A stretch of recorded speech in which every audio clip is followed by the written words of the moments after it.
Welcome to another VeVe Digital Collectibles comic breakdown. I'm Corey with VeVe, and today we get to explore the weird science and acronym-heavy first full appearance comic for the character of M.O.D.O.K, mental organism designed only for killing. Tales of Suspense 94 will psionically link itself onto the platform on Thursday, February 23rd at 8 a.m. Pacific time. Minting 10K editions across the 5 rarities, this blind box will have a price of 6.99 gems. Published in 1967 on October 1st with a story by Stan Lee and art by Jack Kirby, this comic is a wild ride. We've 2 stories within. The first story has Iron Man facing off against Titanium Man in the country of Vietnam. The second story introduces us to one of the wildest characters out there, M.O.D.O.K. Not only this, but we get hit with a ton of fun acronyms. I already mentioned that M.O.D.O.K is an acronym for mental organism designed only for killing. Well, M.O.D.O.K was created by the criminal organization AIM, or Advanced Idea Mechanics. And the core concept of this particular story is that Captain America is trying to save Sharon Carter, who is an agent of S.H.I.E.L.D., or the Strategic Homeland Intervention Enforcement and Logistics Division. Now that we know our acronyms and our initialisms, let's take a deeper look at M.O.D.O.K himself. The character was first mentioned in the comic prior to this one, Tales of Suspense number 93. And what readers would eventually unravel is that M.O.D.O.K originally was a man by the name of George Charlton. He was an AIM lab technician. So how did this lowly lab tech become the mental organism designed only for killing? Back in Tales of Suspense number 79, the concept of something called the Cosmic Cube was premiered by Stan Lee and Jack Kirby. The creators of this first Cosmic Cube and that comic was AIM. AIM's understanding of science and technology wasn't advanced enough for them to explore the complexities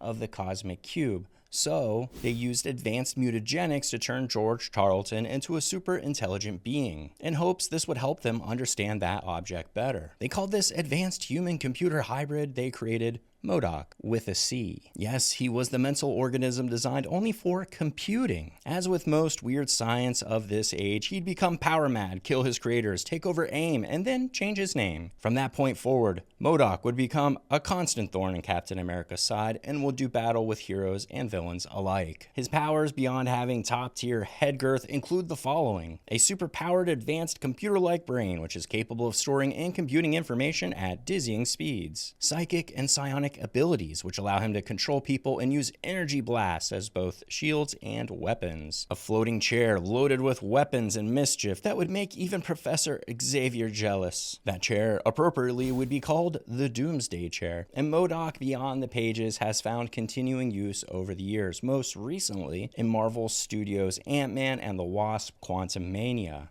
Switching gears back to the comic itself, our VeVe exclusive rare and ultra rare are coming from the dream team of Todd Nauck and Rochelle Rosenberg. Their platform variant portfolio is vast and growing, but my favorites are Incredible Hulk 347, that first appearance of Mr. Fix-It, and Tales of Suspense number 77, the first appearance of Peggy Carter. Let's tap into our big brain energy and try to calculate the intangible value of art across all of the rarities. First, we have the common classic cover, which is minting 6,000 editions. I'm a big fan of the title styling of the Tales of Suspense books of this era, and just below that goodness, we have Captain America socking it to some AIM henchmen. In the background, Agent Carter also does hand-to-hand combat, delivering what looks to be a debilitating judo chop. But the best part, by far, is M.O.D.O.K in the bottom left corner. I chuckle every time I see this character. Next, the uncommon vintage variant is minting 2,250 editions, and M.O.D.O.K gets the color selection. And honestly, we should be happy that M.O.D.O.K even appears on the cover. A lot of the heroes and villains of this era did not appear on the covers of their first appearance comics, especially some of these more outlandish ones. You have to wonder, 55 years ago when M.O.D.O.K was brainstormed into existence by the legendary Stan Lee and Jack Kirby, if they could have guessed how popular and enduring the character would remain over the years. The rare hero variant in our first VeVe exclusive cover is minting 1,000 editions. Todd Nauck lays down the lines and Rochelle Rosenberg gives us color on this beautifully centered and dynamic depiction of M.O.D.O.K. His chair and body almost appear to be one and the same, and this makes sense as his chair, called, like I said earlier, the Doomsday Chair, is essential to him and is an extension of himself. The detail and expression of the face is phenomenal. The ultra rare vibranium Platinum variant is minting 500 editions. Here, Rosenberg saturates the entire cover with color. It's interesting because in the rare, the background almost appears to be motion lines, as if M.O.D.O.K is advancing toward us. With the color added, we see that this is likely psionic energy. What's refreshing about these exclusive covers is that M.O.D.O.K is being featured front and center. His ego would love it. Last, the secret rare True Believer variant is minting 250 editions. This cover is epic. Behold the glory of the girth and might of M.O.D.O.K. This secret rare is an interior panel pull, and here's the page and panel it's being sourced from. The interior art of this book comes from Jack Kirby, so we can attribute this variant cover to him as well.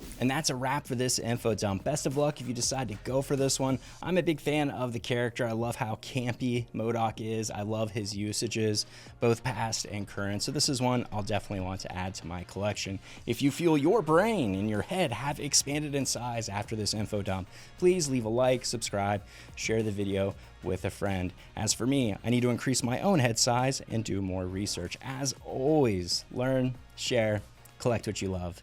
This is Corey with VeVe, signing off.